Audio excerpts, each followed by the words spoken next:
신학원 다닐 때 교육학 공부하는 동기분에게 책을 한 권 우연히 하나 들었습니다. 신앙 발달, 신앙 성장 이론에 관한 것인데, 왜 몸이 자라듯이 또 공부하면 지혜가 자라듯이 신앙이 자란다는 거예요. 커리큘럼이라고 하죠. 이 말이 원래 마차바키라는 라틴어 단어 쿠레레에서 왔다 하는데, 길이 없는 곳에 이게 어딘가 길인가 했는데 여기 마차바퀴가 있으면 여기로 가면 빠지진 않겠다고 갈 수 있다는 거죠. 그래서 일정한 과정을 마치면 이런 사람이 되리라 해서 만드는 것이 커리큘럼입니다. 어제는 충격적인 이야기도 들었어요. 의사가 되면 좋다 그러니까 의대를 보내고 싶어서 돈 있는 집은 애가 자질이 있는지 없는지 적성에 맞는지 따지지도 않고 의대 준비반이 유치원반부터 있다고 충격을 받았어요. 강남에 그런 일을 하시는 분인데 유치원반, 의대반. 그래서 초등학교 5, 6학년 되면 고3 수학을 다 푼다고 그런 식으로 하니까 이게 뭐 킬러 문항 이런 게 나오는 거 아니겠어요? 그렇습니다. 의사라는 것이 우리의 몸을 나는 잠들어 있을 때 막 내맡기기도 해야 돼서 고도의 능력과 지성, 기술 외에도 인격과 삶도 겸비가 돼야 되는 건데, 과연 그렇게 해서 그때 요 시험 봐서 요 점수 나오면 의대 갈 수 있어, 그거에만 초점 맞춰가지고 가면 과연 이 사회가 건강한 의사들을 만날 수 있는가 하는 걱정을 제가 좀 하게 됐습니다. 그렇게 되면 그 점수에는 도달할지 모르지만 이 사회가 원하는 의사라는 그 완전성, 그 이루는 성취에는 도달하기 어려움을 우리가 알기에 지금 저희가 마음에 걱정하는 거 아니겠습니까? 그렇습니다. 마찬가지로 일정한 과정을 마치면 성장하는 것이 신앙에서도 가능하지 않을까? 교육학자들은 이런 것들을 표준화해서 이렇게 보여주기를 좋아해요. 그래서 표준화해서 만들면서 신앙 발달 이론이란 걸 만든 거죠. 그럼 어떻게 되는가? 이 과정을 잘 밟으면, 이 과정이 뭐냐면 모태신앙을 기준으로 해서 태어나면서부터 기독교 가정에서 쭉 잘 자라면, 계속 양육받으면 성자가 될 수 있다는 거예요. 모두가. 특별한 몇 사람만 세인트가 되는 것이 아니라 모두가 성자가 될 수 있는데, 그 나이를 40세로 이야기했어요. 그래서 40년간 그렇게 되면. 그래서 제가 그 이야기를 보고 좀 충격받았어요. 왜냐하면 제가 그때 20대였는데 우리 교회 40대, 50대, 60대, 70대 계시지만 성자는 별로 안 계신 것 같아요. 우리 담임 목사님이 약간 성자인데 가까이서 보면 좀 덜 성자 같고, 그런데 가까이서 보거나 멀리서 보거나 우리 교회 안에 저분 정말 성자입니다 하는 분, 제가 전도사라 잘 몰라서 그렇긴 하지만 없었다. 언제부터 없어지는가? 이럼 이 신앙 발달 과정에서 중간에 빈 고리가 있지 않은가? 이렇게 봤어요. 제가 언제부터 그런 생각을 했는가 생각해 보니까 제가 고등학교 때였던 것 같아요. 중3 때 예수 믿고 고3이 됐는데 교회 권사님을 뵈든 장로님을 뵈든 우리 고등학생하고 별 차이가 없어요. 똑같이 삐지고, 똑같이 화내고, 똑같이 다투고, 똑같이 존중받으려고 하고, 교회 안 다니는 집하고 똑같이 부부싸움하고, 그 집 애들 똑같이 속색이고. 제가 고등학생인데 우리 고등부 애들이 어떤 경우는 권사님보다 더 낫고 장로님보다 낫았어요. 그러면 신앙의 성장은 이쯤에서 수답된 것이 아닌가. 거기에서 그 커리큘럼과 같은 성장 과정 중에 잃어버린 고리 같은 것이 무엇인가. 대충 중학교 2학년쯤에서 사춘기 시작되고 나면 초등학교 6학년 때는 계단 공과 갖다 놓고 열심히 공과도 배우고 요절도 배우고 하다가 중학생 돼서 아이들이 좀 삐대기 시작하니까 선생님들이 가르치는 걸 교회에서 거의 포기하고 그냥 잘 지내는 것을 교회 교육으로 착각하는, 죽지 않았다고 잘 크는 건 아니죠. 그냥 교회 안에 있으면 그냥 신앙이 잘 자라나 보다 하고 이렇게 착각하는. 그래서 거기서부터 수답이 돼서 청년부 때는 아예 그냥 다 포기해. 없어요. 청년부 양육 자체가 없는 거예요. 그래서 그때부터 한 9년 교회에서 청년 교육에 뛰어들기 시작했습니다. 그때는 전도사가 목사 한 수 받으면 교회에서 이제 전임이 돼서 교구를 좀 맡으세요. 이 얘기를 듣는 걸 되게 명예롭게 생각했어요. 그런데 교구를 좀 맡으라고 하는데 제가 거절하고 대학부를, 그럼 대학부를 맡으면 전임을 할 수 없는데 교회 상황상 전임을 못 시켜준다. 그래서 난 전임 못해도 되니까 조금 더 해보겠다고. 그래서 지금까지 왔고 이제 조금 청년 교육이 이렇습니다 하고 이야기할 수 있는 것 같아요. 어떻게 장지교회 청년 2명이었대는데 10년 만에 200명 출석하는 교회가 됐는가 물어보면 제가 잘 대답을 못했는데 요즘에 조금 이제 정리가 돼서 말을 해줄 수 있게 되는 것 같아요. 그렇게 해서 청년 사역을 했어요. 왜 청소년부를 안 했는가? 해봐야 소용없는 게 교사들이 쭉 있는데 이미 교사들이 제가 보기엔 유리천장 같아서 교사가 아이들의 성장을 가로막는, 막히는 요소. 왜? 전도사님 그거 안 돼요. 전도사님 애들이 그거 안 따라와요. 나도 못하는데. 하지만 이 모태신앙은 아무것도 못한다 그래서 모태신앙이라 그러는데 제가 김장할 때가 돼서 그런지 왜 이렇게 포기를 잘해. 그래서 교사들부터가 일단 딱 유리천장처럼 막으니까 거기 못해. 그런데 대학부는 아예 교사도 없고 그냥 교회에서도 거의 포기 상태예요. 그러니까 아무도 안 하니까 제가 가서 해볼 수 있는 거죠. 그렇게 한 겁니다. 결과를 받는가? 그때 교수님 강미란 교수 있죠. 강미란 교수가 전도사라고 저랑 같이 한 교회에 있었습니다. 지금 이제 교수님인데 학위를 하고 와서 이 강미란 전도사가 저한테 와서 홍 전도사 저랑 동기예요. 아무개 청년 있잖아 우리 부서 선생님. 응, 대학부 좀 데리고 가죠. 나 데리고 가고 싶지. 얼마나 데리고 가고 싶은데. 그런데 내가 그렇게 권면해도 안 오네. 2년 동안 안 와요. 왜 그래 그런데. 그랬더니 그 아주 친한 친구 4명이서 이렇게 사총사처럼 붙여 다녀요. 초등학교 때부터 그 한 교회 다니면서 친한 친구의 자매들 넷이. 그중에 3명이 교회를 열심히 청년부를 나오고 그 부서 교사를 다 해요. 이 사람도 해요. 근데 이 하나 남은 이 사람이 제일 리더십이 있어요. 고집도 좀 있고 제가 보기엔 제일 똘똘해요. 근데 얘만 청년부를 안 나오고 이 3명은 잘 이렇게 꼬실레이션 했더니 와가지고 한 2년 잘 양육을 받았죠? 하는 얘기가 그래요. 거기 가는 3사람은 그 2년 사이에 신앙이 많이 성장했는데 이 사람은 제일 넷 중에 리더였는데 제자리고 오히려 퇴보해 보인다 상대적으로. 그래서 성장을 못하는 게 너무 안타까워서 대학부에 가면 다른 3사람처럼 성장 더 빨리 할 텐데 그런 안타까움이 있다. 제가 여러분 그 얘기 듣고 얼마나 좋았는지 아시겠죠? 그때 하나님이 제게 부르신 소명을 깨달았어요. 내 소명은 내가 잘하는 것도 중요하지만 나와 함께 신앙생활하는 우리 성도들이 성장할 때 그것이 나에 대한 부르심이구나. 그때 하나 깨달았고, 2번째로 이게 되는구나. 대학생들이 성장하는구나. 그래서 시작을 한 거예요. 여러분, 우리가 성장하는 일이, 여기서 성장이라는 건 예수님을 닮아 성숙하게 되는 것이 1차적인 겁니다. 예수님을 닮아 성숙하는 게 결국 신앙 발달의 이론에 의하면 40살의 성자가 되는 것이고, 그렇게 신앙으로 성숙하던 것이 가만 생각해 봐요. 여러분 어려서부터 신앙생활 하신 분, 언제쯤부터 내 신앙 성장이 멈췄나? 언제쯤부터 썬데이 크리스천처럼 돼서 주일날 교회 오면 그걸로 그냥 됐고 뭐라도 좀 헌금한 거야 이거 대단한 걸로 이렇게 생각하고 더 이상 신앙 성장하지 않았나? 되게 고등학교 때, 대학 때, 청년 때 그 뒤로 멈춰 있다는 정체감이 들지 않으세요? 그런데 이때 왜 대학생들이 그럼 성장했는가? 그러면 이 성장에서 제일 중요한 건 하나님을 믿는 믿음이 있고 그 믿음 안에서 내가 하나님을 만나서 사랑이 충만해지는 게 굉장히 필요해요. 그런데 여러분, 하나님은 우리를 끝없이 사랑하시잖아요? 하나님을 만나면 그 사랑이 나에게 들어와서 그리고 그것으로 사랑을 베풀 수 있어요. 여러분, 우리가 지금 사랑해야 될 대상은 저기 가나안 땅에 있는 팔레스타인 사람들이 아니고 그분들도 사랑해야 되지만 그럼 집안에 있는 아내와 남편이에요. 제일 중요한 거예요. 그런데 우리가 주로 화를 내지 않습니까? 자녀들이에요, 자녀들. 이 자녀들을 사랑하고 돌봐야 되는데 그러지 않게 되는 거예요.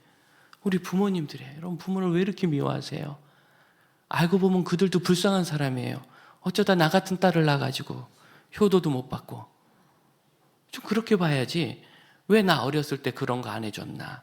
왜 내가 100점 맞았을 때 칭찬 안 해줬나? 그것도 딱 한 번밖에 안 받아놓고 그 얘기를 그렇게 많이 해. 다들 그런 교육을 받고 자라다 보니까 옛날이라는 게 우리나라 교육과 형편이 그렇지 않습니까? 그러다 보니까 부모님이 부족한 건데 거기에 대한 원망을 평생 안고 살아가면 되겠어요?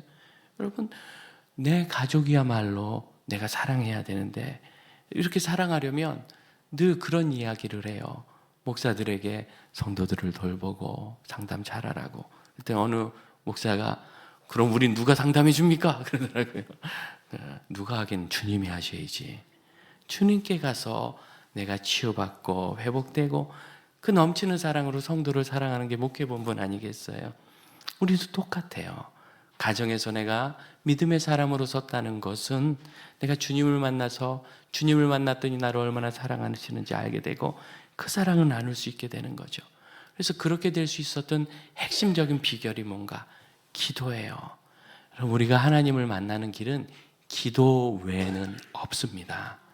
성경 공부 중요하고 예배 중요한데 이 모든 것은 기도가 된다는 전제하에서 가능한 건데 기도가 없는 그리스도인들이 너무 많아요.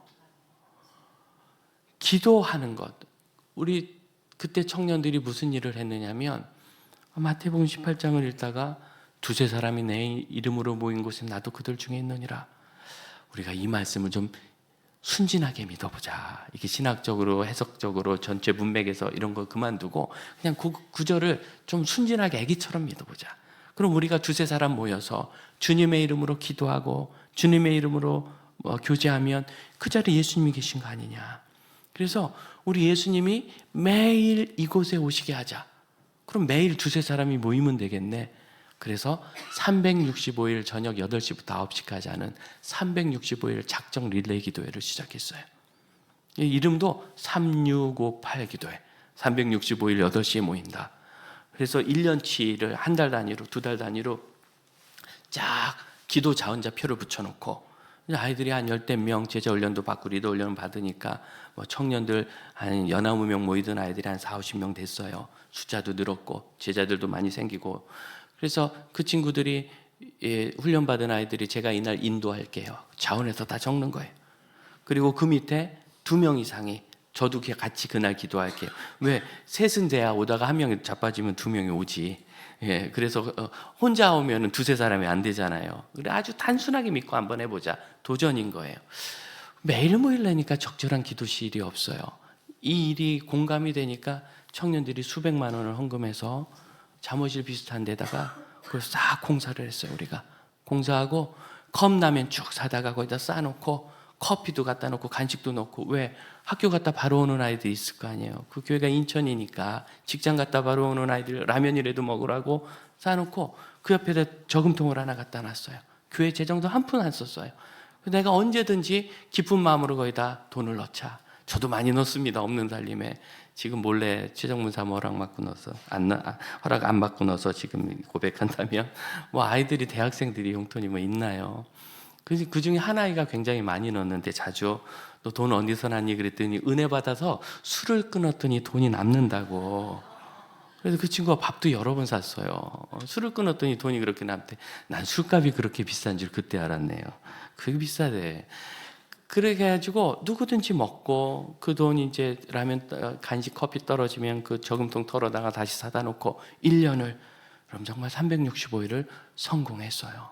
모여서 60분간 기도하면 2시간도 하는 아이들이 있고 하나님 응원해 주시면 그랬는데 20분간은 인도자하고 같이 기도하고 40분은 개인 기도. 그럼 대학생이 40분 개인 기도하는 거 그 기도를 통해서 어떻게 그렇게 기도하면요. 여러분 5분밖에 안 해서 그렇지 30분이 넘어가면 내 말이 없어지기 시작해요. 내 말이 없어지기 시작해요. 30분 동안 계속 나오던데 그럼 2시간 하면 없어져요. 틀림없이 없어져요. 내 말이 없어지기 시작하면 하나님의 뜻을 생각하는 것이 오기 시작합니다. 그래서 이 기도가 하나님을 만나는 것이 돼요.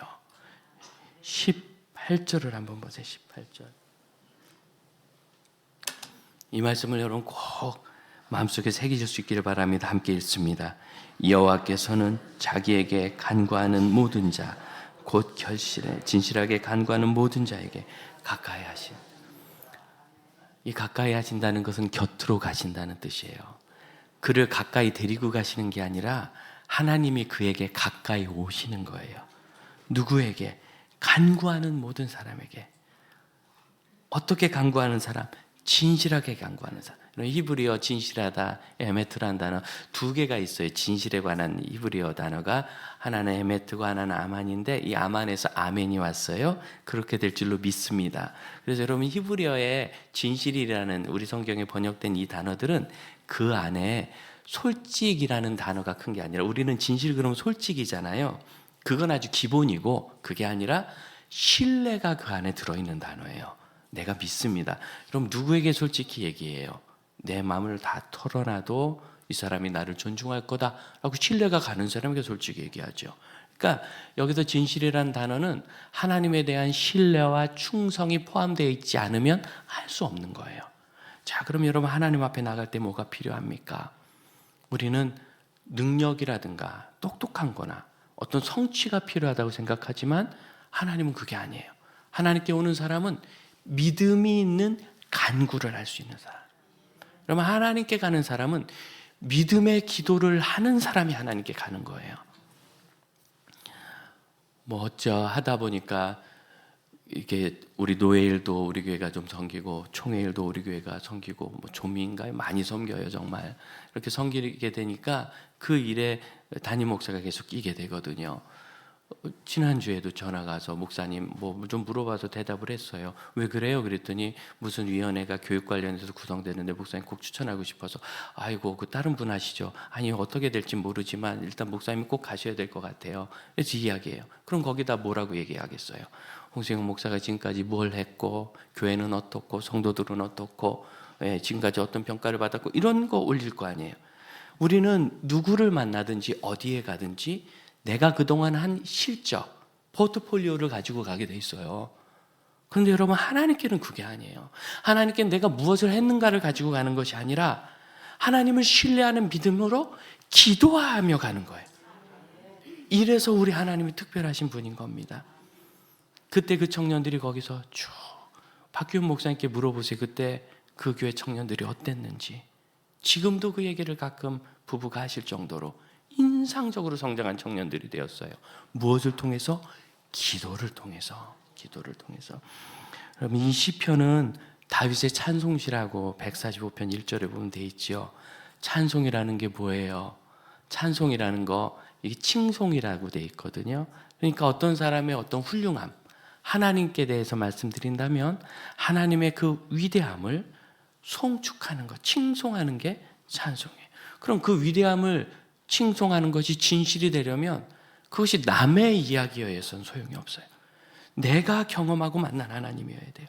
위대하시대는데 이래서는 칭송이 안 되는 겁니다. 치료하신데 이거는 칭송이 안 되는 거예요. 내가 경험한데 하나님 위대하셔. 내가 경험했는데 하나님이 치유하셔. 치유의 주님 뭐 찬송 매일 해봐야 나는 그 치유를 경험한 게 없다면. 지난 주간엔 여러분이 열심히 헌금한 걸로 우리 총신대 신학대학원생 원외 임원들 15명 저녁을 한번 사줬습니다. 우연하게 인연이 돼가지고 이 친구를 만나봐야 되겠다. 지금 제가 현장에서 느끼기에는요. 제가 다닐 때 신대원생들이 워낙 많아서 한 학년에 1,500명이었거든요. 되게 많았죠. 그 중에서 약 900명 정도가 교회에서 목회를 하러 갔어요. 지금은 한 학년에 300명밖에 안 돼요. 한 340명. 근데 제가 현장에서 느끼기에는 교회 목회로 오는 사람은 그중에 3분의 1, 100명밖에 안 되는 것 같아요. 다 그냥 기관사역 한다. 그래도 뭐 선교사라도 가면 그것도 목회로 좀 쳐주겠는데 아니고 다 다른 거 하고 심지어 저기 어디 물류센터 옆에 살면서 물류 배송하면서 나는 그 사이에 좀 기도하고 글 좀 쓰고 이러면서 시간을 보내는 젊은 사역자들이 어마어마하게 많아요. 왜 그럴까? 그들이 삶에 대해서 두려움이 있고 사역에 대해서 두려움이 있고 교회 가면은 맨날 담임 목사님한테 야단 맞으니까 장로님들에게 야단 맞으니까 그냥 그게 겁이 나는 거예요. 그래서 그냥 그러느니 기회가 올 때까지 그게 언제 와? 사역을 해야 기회가 오는데 기회가 올 때까지 이런 마음으로 정말 저기 여주하고 그 다음에 저기 강북구 어디에 있는 물류센터 옆에는 목사들 집성촌이 있다는 전설이 있을 만큼 모여 살아요. 지금 현실이에요. 어쩌다 이렇게 됐습니까? 그래서 그분들을 이거 잘 격려하고, 지금 우리 교회와 총회와 선배 목사들이 당신들을 얼마나 사랑하고 성도들이 얼마나 좋아하는지 제가 그 얘기를 해줬더니 그 중에 한두 사람이 눈물이 글썽해졌어요. 참 희한한 일이죠. 우리가 이렇게 목회자 후보생들과 젊은 목사님들 사랑하는데 정작 본인들은 그걸 지금 느끼지 못하고 두려워하고 부담스러워하는 거예요. 그래서 이러면 안 되겠다.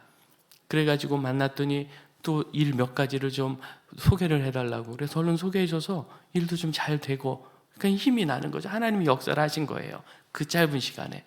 그러면서 이종민 목사를 위해서 기도해줘서 감사하다고, 정말 채플 시간에 매 시간마다 단 하루도 빼놓지 않고 이종민 교수님을 회복시켜달라고 기도했는데, 얼마나 회복됐느냐고 물어봐서 11월 정도에 어디 강의한다는데, 그랬더니 깜짝 놀래요.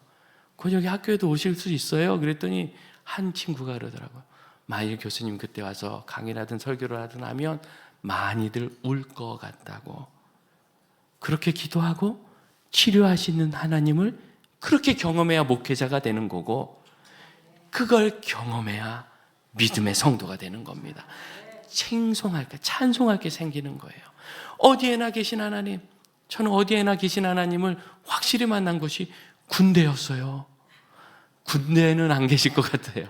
군대에는. 근데 제 이등병으로 정말 소총수 주특기번호 1빵빵으로 가가지고 그 제주도 없는 군악대 뽑혀서 거기서 그 군기 험한 데서 야단 많이 맞고, 그러니까 여기는 정말 험하구나. 그래서 하나님이 역사하시더라고요. 정말 하나님이 그 3년 동안 얼마나 역사하셨는지 제가 평생 경험한 하나님보다 더 많은 하나님을 거기서 경험했어요. 그래서 제가 지금도 얘기해요.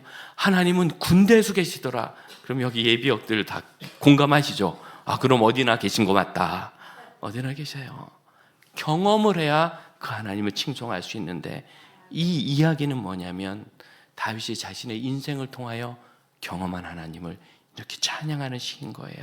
그런데 그 찬양에 저는 핵심에 이 14절과 15절이 있다고 믿습니다.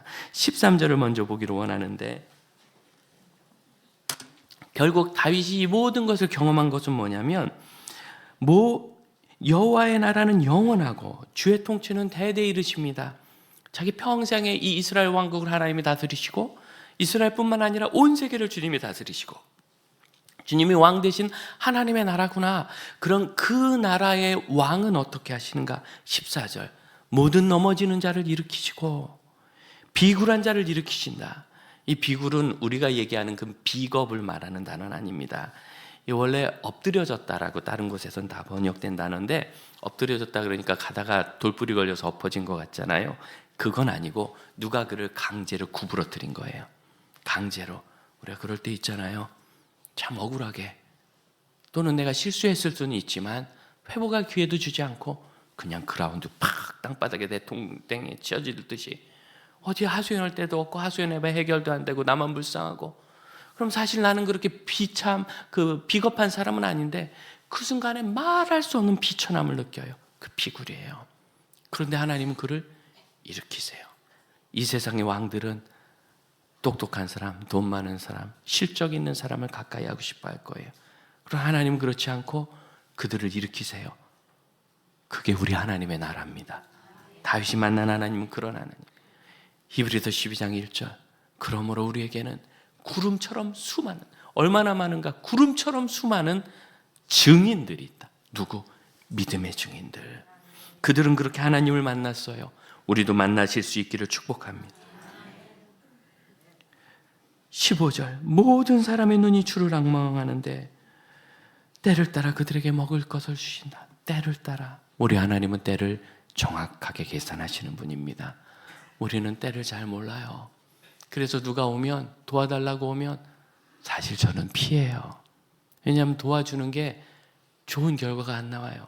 1층에 와서 내가 좀 살아보려는데 돈 좀 달라고, 먹을 거 좀 사 먹게. 그래서 있는 거 없는 거 다 털어줬더니 너무 좋아하면서 가서 소주를 이만큼 사가지고, 그게 먹을 거죠, 그분. 이게 도움이 아닌 거죠. 저는 도와줄 능력이 없어요. 돈이 없어서이기도 하지만 그를 진실로 돕는 길을 알지 못해요. 그런데 우리 하나님은 그를 진실로 도우십니다. 먹을 것이 필요한 사람인 거 보니까 정말 인생 바닥으로 내려간 거죠. 누가 먹을 것이 도움이 필요해요. 저기 가자 지구에 갇혀있는 사람들, 그 사람들에게 지금 제일 필요한 게 물, 먹을 거, 옷, 전기 이런 거 아니에요? 그러니까 인생 제일 바닥에서 길이 보이지 않는 사람들, 그들이 하나님께 도움을 요청할 때 하나님은 때를 따라 그것을 주세요. 그런데 하나님, 저만 못 받는 것 같아요. 제 문제만 해결 못 받는 것 같고 저만 어려운 것 같아요. 그럼 이 성경은 아주 반복하는 단어가 있어요. 모든이라는 단어예요. 14절 보세요. 어떤 사람? 모든 넘어지는 사람. 어쩌다 한번 넘어진 사람도 아니고 힘만 주면 잘 일어날 사람도 아니고 모든 사람. 15절 모든 사람. 16절 모든 생물. 18절 모든 자. 20절 다, 이것도 모든이란 단어예요. 모든 사람을 보호하세요. 여러분, 모든을 이렇게 많이 쓰신 우리 하나님의 마음을 아시겠습니까? 너도 예외가 아니다 하더라. 너도 모든 안에 들어있다 따라. 이것이 우리 하나님의 마음인 걸 믿으시길 바라요. 경건한 사람들은 이 145편에 짝이 되는 시편이 있다고 얘기합니다. 86편입니다. 86편은 다윗이 정말 비굴한 상황에서 쓴 것 같은 간구가 거기 있어요. 그냥 간구. 이거 하나님께 하니까 이렇지, 이대로 그냥 편지를 하나 쓰면 답은 이겁니다. 이 사람은 답이 없다. 답이 없다가 답이에요. 그런데 그가 시편 145편에서는 이렇게 응답하신 하나님을 고백하고 있습니다. 여러분, 이런 하나님을 꼭 만나실 수 있기를 축복합니다. 그래서 하나님은 19절을 보면 경외하는 자들의 소원을 이루시며 그들의 부르짖음을 들으신다. 소원을 이루신다. 소원이란 단어, 라전이란 이브리어가 원래 되게 행복하게 하는 것, 그런 뜻이에요. 내가 정말 간절히 원하는 게 이루어지면 행복하겠죠. 그 단어예요. 그래서 이 하나님께도 이 단어가 쓰이는데 언제 쓰이느냐면 예물을 드렸을 때 하나님이 연락하신다 할 때 이 단어를 써요. 기쁘게 받으신다. 그러니까 이 소원이라는 단어는 정말 그것 때문에 내가 요즘 너무 불행하고, 그것 때문에 잠도 안 오고, 그것 때문에 의기소침하고 자신이 없는 그 일을 하나님이 해결해 주시는 걸 말해요. 그런데 성경은 소원에 대해서도 이렇게 말합니다. 빌립보서 2장 13절. 너희 안에서 행하시는 이는 하나님이시니 하나님의 기뻐하시는 뜻을 위하여 너희로 소원을 두게 행하게 하시나니. 우리에게 소원을 주신 것은 그 소원 때문에 하나님이 행하심으로 우리의 삶을 완성으로 이끌어 가시는 겁니다. 여러분, 소원이라는 건 순간순간하여, 어떤 때는 우리 아이가 공부하는 거, 어떤 때는 내 병이 낫는 거, 어떤 때는 우리 경제가 좀 피는 거, 어떤 때는 우리 교회가 좀 부흥하는 거, 어떤 때는 우리 교회가 선교를 더 열심히 하는 거, 순간순간 오는데 그 소원을 열심히 따르다 보면 마지막에 어떻게 되는가? 완성된 하나님의 그림을 보게 돼요. 동강에 가면 관광지 중에 하나가 한반도 지형이라는 게 있어요. 보통 관광지가 있으면 거기 가까이 가잖아요. 근데 여긴 가까이 가면 안 보여. 멀리는 산 위에서 봐오면 어떻게 한반도처럼 보이세요? 꼭 한반도 같죠? 그래서 이 관광지는 특이하게 꼭 가까이 있는 산에 올라가서 저거다 하고 구경하고 그 다음에 내려가게 돼 있는 그런 관광지. 여러분, 가까이 가서 보면 강이지 뭐, 돌이고 나무고 물이고 안 보여요. 근데 멀리서 보니까 꼭 한반도 같아. 그렇죠? 이런 조망권이 나오는 거예요. 우리의 인생이 그렇습니다. 지금 내가 이렇게 별 볼 일도 없이 남편하고 이렇게 싸워가지고 이 남편을 사랑한다고 뭐가 이루어지겠나? 이 녀석 이거 아주 그냥 싹수가 노란색이라고 누가 그랬는지 진짜 딱 맞는 얘기 같아. 노랗게 느껴져요. 앞이 캄캄하고 노래 정말. 그런데 이 아이를 내가 돌보고 위로한다고 뭐가 바뀌겠나? 아니 우리 교회에서 내가 뭘 한다고 목사님이 알아, 장로님이 알아. 하나님은 뭐 보신다는데 보신다고 표시를 내시면 좋겠는데 표시를 안 내세요. 그러니 내가 그 청소를 한다고, 내가 그분을 섬긴다고 뭔 변화가 있겠나? 여러분 그럴지 모르지만 그 소원이 한 걸음 한 걸음 쌓여서 우리 인생을 이 지도처럼 멀리서 보게 될 때는 그것이 어떤 그림을 그리게 되는지, 그 그림은 우리의 그림이 아니고 하나님의 그림일 겁니다. 하나님의 그림이 이루어지는 거예요. 그래서 29절을 보세요. 소원을 이루시며, 소원은 우리가 품고 하나님이 주시고 이루는 것은 여호와께서 이루시는 거예요. 이 이루신다는 단어가 행동한다는 단어입니다. 실행한다는 단어. 그러니까 우리가 소원을 가졌을 때 하나님이 그것을 실행해 주신다고 되어 있어요. 요한복음 14장 13절, 너희가 내 이름으로 무엇을 구하든지 내가 행하리니, 시행하리니 이는 아버지로 하여금 아들로에게 영광을 받게 하려 합니다. 주님, 제가 열심히 구했는데 주님이 실행 안 하시던데요? 조건이 있어요. 그 바로 위에 있는 요한복음 14장 10절, 아버지께서 내 안에 계신 것을 너희가 믿지 않느냐? 내가 너희에게 이르는 말은 내 말이 아니고 내 안에 계신 아버지께서 너희에게 하시는 말이다. 자, 예수님의 이름으로 무엇을 구한다는 것이 이 10절의 그 빛 아래서 이해가 돼야 돼요. 그러니까 우리가 예수님의 이름으로 구할 때는 예수님이 가지고 있는 하나님의 뜻이 그 안에 있는 거죠. 하나님의 뜻을 내가 품고 기도하는 거예요. 그럼 처음에는 내 기도가 될지도 몰라요. 왜? 우리는 시야가 좁으니까 당장 급한 것 구하느라고 내 기도, 내 말이 가득할지도 몰라요. 그러나 하나님은 때를 따라 주십니다. 그 때가 되기까지 기도를 굽히지 않으면 어느 순간 내 생각이 뒤로 물러가고 하나님의 뜻, 곧 하나님의 말씀이 오게 되는 거죠. 이번 가을 학기에 새로 시작하는 것 중에서 자녀를 위해서 기도하는 그런 과정이 있는데, 이게 그냥 기도하는 게 아니라, 여러분, 자녀라는 건 그렇습니다. 우리 아들이 45세 됐으니까 이제 자녀를 위해서 기도 안 하는 부모가 없잖아요. 평생 기도하게 되는데 무엇을 위해서 도대체 기도할까? 그때 하나님의 말씀을 놓고 이 말씀에 따라서 자녀를 위해 기도하는 거예요. 이게 쭉 익숙해지면 이제는 나에 대해서도 기도할 때 이 말씀을 기준으로 기도하게 될 거예요. 그걸 우리가 연습해가는 과정이에요. 교회를 위해서 기도할 때 이 말씀을 기준으로 기도하게 될 거예요. 하나님은 우리에게 소망을 주셔서 그 소망을 믿음으로 간구하면 하나님이 우리에게 가까이 오십니다. 그런 은혜가 있으신 여러분 되시기를 축복합니다. 우리 찬양합시다.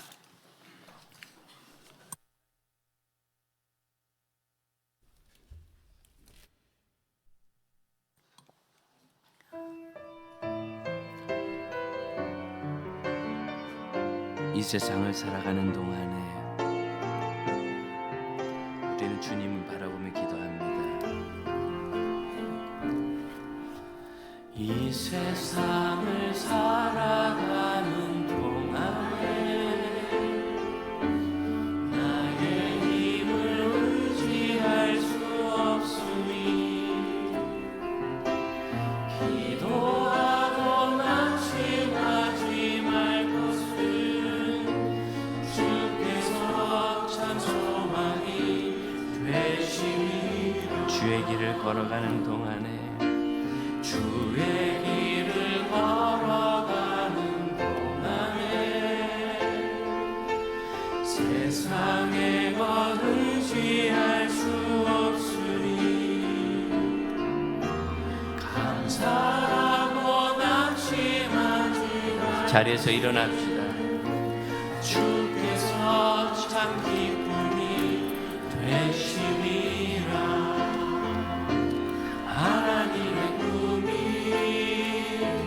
나의 비전이 되고 예수님의 성품이 나의 인격이 되고 성령님의 권능이 나의 능력이 되길 원하고 바라고 기도합니다. 우리 하나님 앞에 함께 기도합시다.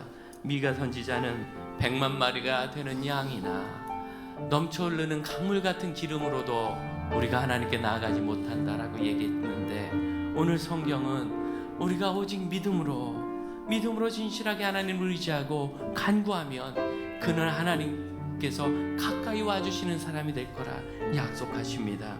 진실한 믿음의 기도를 주 앞에 드립시다.